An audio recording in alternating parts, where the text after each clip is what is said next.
ये कहानी है पनामा के जंगलों की। जो जंगल पता नहीं कितने इंसानों को खा गया।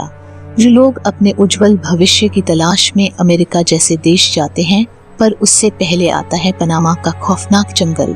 अगर उस जंगल को कोई पार कर गया तो ठीक, नहीं तो मिलती है मौत। दोस्तों, वीडियो शुरू करने से पहले अगर आप हमारे चैनल पर नए हैं तो चैनल को सब्सक्राइब करें और बेल आइकन को भी दबा दें। दोस्तों, ये वीडियो एक सच्ची घटना पर है। पंजाब के रहने वाले वरिंदर सिंह ने जब अपनी आपबीती बताई तो सब हैरान रह गए। दरअसल वरिंदर सिंह एक अच्छी जिंदगी के लिए विदेश जाना चाहता था। घर वालों से बात हुई और वो मान गए, पर अमेरिका जाने का जो तरीका था वो आम तरीका नहीं था, बल्कि वो तरीका था डोंकी। डोंकी शब्द के बारे में पंजाब के ज्यादातर लोग जानते हैं। अगर आप नहीं जानते तो हम आपको बता दें। विदेश जाने के दो तरीके होते हैं। एक तो होता है कानूनी, जिसमें कोई पढ़ाई के लिए या काम करने के लिए विदेश जाते हैं और कुछ सालों बाद उसको सिटीजनशिप मिल जाती है। पर जो दूसरा तरीका है उसका नाम है डोंकी, जो कि एक अवैध तरीका है। और यह रास्ता समुद्री जहाज से भी हो सकता है, बाय रोड भी हो सकता है और छोटे छोटे देशों से होकर मेक्सिको पहुंचना होता है।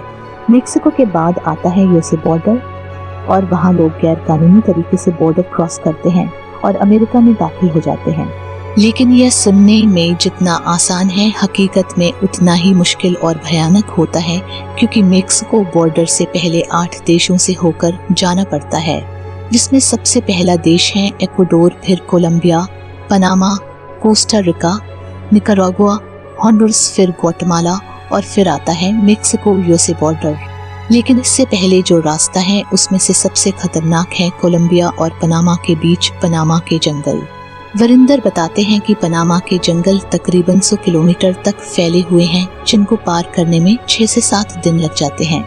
लेकिन ये रास्ता तब और भयानक हो जाता है जब आप रास्ता भटक जाते हैं और डोंकर्स यानी आपको रास्ता बताने वाले बीच जंगल में ही छोड़कर भाग जाते हैं। जंगल में माफिया गैंग होता है जो लूटपाट करते हैं। आपसे आपका खाना और पैसे छीन लिए जाते हैं और अगर बदकिस्मती से कोई लड़की उनके हाथ लग गई तो वो लोग लड़की की इज्जत तक लूट लेते हैं और जो कोई विरोध करता है उसको मौत के घाट उतार देते हैं। वरिंदर ने कहा, जंगल में उसने कई लोगों की लाशें देखी, जिनका या तो कत्ल कर दिया गया था या वो लाशें उन लोगों की थी जो रास्ता भटक गए थे और भूख और प्यास से ही मर गए। कुछ लाशें ताज़ा थी तो कुछ नरकंकाल का रूप ले चुकी थी। हालात ऐसे थे कि चलते चलते अगर कोई थक जाता तो आराम भी नहीं कर पाता था, क्योंकि आराम करना मतलब अपने साथियों से बिछड़ना और जंगल में अकेले रहना मतलब मौत को दावत देना। धीरे धीरे वरिंदर और साथियों ने जंगल को पार किया और Costa Rica, Nicaragua, Honduras, Guatemala जैसे देशों से होते हुए मेक्सिको पहुंच गए। वरिंदर मेक्सिको तो सही सलामत पहुंच गया, लेकिन उसके बाद उसे यूएसए बॉर्डर पार करते हुए उसे अमेरिकन पुलिस द्वारा पकड़ लिया गया।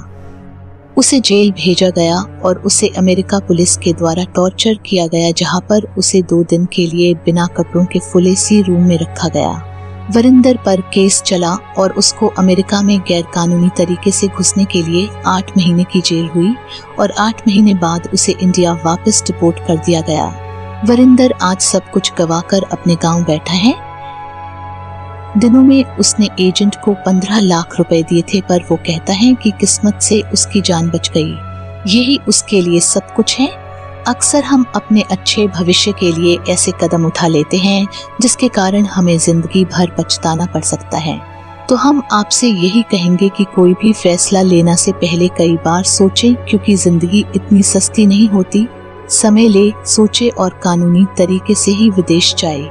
वरिंदर की किस्मत ने तो उसका साथ दे दिया और वो जिंदा लौट आया, पर पनामा के जंगल में वो लाशें भी थी जो वरिंदर ने अपनी आंखों से देखी थी। अगर यह वीडियो आपको अच्छी लगी हो तो वीडियो को शेयर करें और चैनल को सब्सक्राइब करना ना भूलें। धन्यवाद।